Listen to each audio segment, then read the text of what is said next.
Bine l-am găsit la un nou episod. Asta ne uităm iar la meciul. Stai. Pardon. Și că scrie tata Mițanu la un pas de moarte. Da, dar că scrie tata la un pas de moarte. Așa, să vedem ce se întâmplă. Ia, din nou, așa. Ca și Turcia, știi că Turcia a fost desfințată, statul turc. Atenție, imagine cu impact emoțional. A devizat. Ia ce accident a făcut. Ăștia-ți. Asta nu mai există în care o comandă. Băi, e periculos să faci accident. Voi trebuie să fiți buni la condus. Să conduceți bine. Stai să vedem ce s-a întâmplat. Stai să înțelegem ce s-a întâmplat. Să vedem. Să vedem ce s-a întâmplat, să înțelegem. Stai să dăm. Da, tătițu, da! Dai, voi cu mine la telefon, mă. Unde te duci? Cum e Austria. Nu știu. Mama. Ei se trezește, adică eram 40. Bine. Cum am zis? Și am zis asta pentru că în mașină m-a sunat de 4-5 ori și mi-a repetat același lucru. El nu ține minte, probabil, din cauza adrenalinei și din cauza impactului, faptul că el mă mai suna pe mine deja. Deci mi-a sunat de 4-5 ori și mi-a repetat același lucru. În 22 septembrie s-a lansat și o altă 15, așa că e bine că s-a lansat și a 15. 16 nu. 16 se vor lansa în septembrie în 2024. Ia, A avut mașina în carieră, tata Mițanu, așa ce... Ia să ascultăm. Bă, cred că era unul care a dat așa, bum, bă, era acolo și a dat direct așa, bum. Noi a luat o parte de la... Bă, nu trebuia să facă niciodată accident.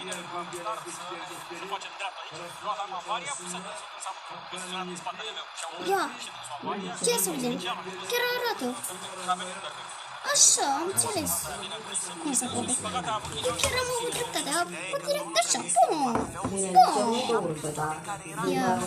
Una dintre cele mai bune de Impact a avut mașina aia, dar pe lângă nu asta era problema, ci problema era că nu știa care e adevărat starea lui tata Mițanu. Și dacă e și o altă problemă care n-am evitat noi aici, o văd medicul la spital, Așa. ne-a spus și de lucrat, ne-a spus, dacă era să aibă o problemă, nu mai știa, că ai văzut că ești zăpăcit, nici nu mai știi ce te cheamă. O să tragem aici.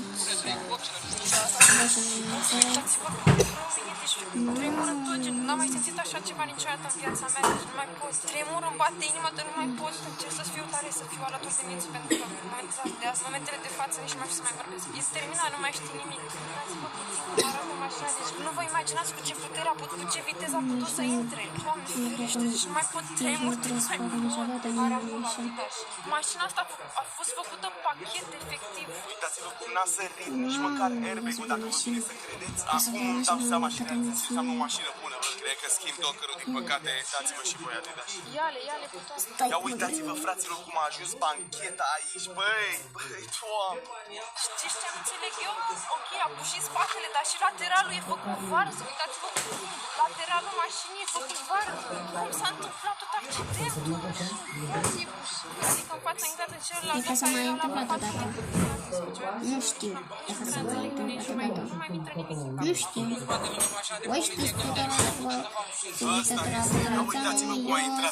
eu sincer nu mai știu, că mă uită de mult. Băloc cu avarii puse, pentru că era coloană și a avut viteză, bă, băiatul a încercat să evite. deschide un pic și a intrat, băi, bă, incredibil, n-am ce să zic, mergem către spital și mașina aia să nu sară airbagurile, bă, băiatule.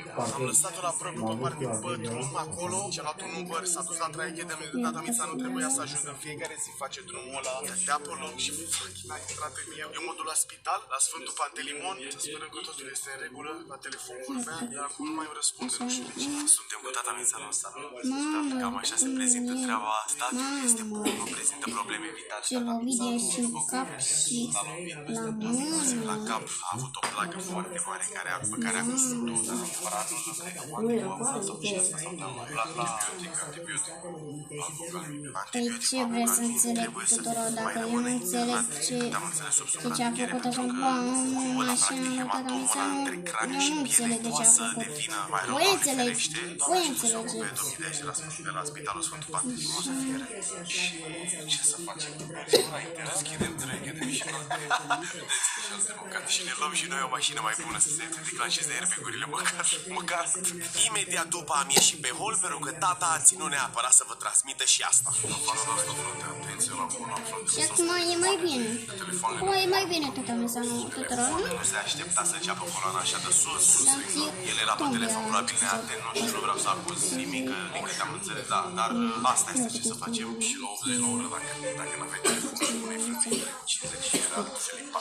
Da, problema este că el n-a pus frână, dacă intra cu frână, nu mă lua chiar așa. N-am putut să uite, e neatent, nu mă uiți pe geam, nu mă găsiți. Da, nu am mers, băsă, clar că era pe telefon, da. Asta este ce să facem. Bine, cam doar atât. Tata mea, cum e mașina acum, vine și el pentru prima oară. Exact ce v-am spus că mai bine. A văzut în poze, dar nu și-a dat seama. Mamă, dacă era cineva în spate, era capul. Morți erau. În spate erau morți. Uitați-vă Da, cum a zis tata Mițanu, erau în spate morți. S-a rupt scula de aici. Ia uite ce-a făcut. Ia fiți atenți cum arată interiorul mașinii, ca să vi-l arăt. Ia uitați-vă și voi ce Era în spate, era gata, literalmente în față. Așa arată mașina aici, e incredibil. Nu aș vrea să fac niciodată asta. Nu aș vrea să fac nimeni niciodată asta. Eu nu înțeleg de ce s-a întâmplat așa în mașină lui tata Mițanu. Iar după 2 zile, tata Mițanu a fost externat, cam așa este acum. De fapt, nu știu dacă acum este mai bine tata Mițanu. De aici nu vi-o arătăm că e prea mare, înțelegea, ne o cusătură mărifică aici. Nu vi-o arătăm că poate mâncat sau așa. A făcut analize tata Mițanu. Aici avem un avocat de Mai e un pic lovit aici. Nu știu dacă i-a făcut. Crezi că se mai umflă sau ce se desumflă de acum? Mi se mai umflă. Te doare la apăsare? Nu te doare, a? O, și sper să mă fac mai repede ca să dau drumul la treabă, că m-am plictisit acasă în cață. Bă, bune! Așteaptă părinții să vezi ce zic părinții la autopere acolo. Eu n-am înțeles nimica.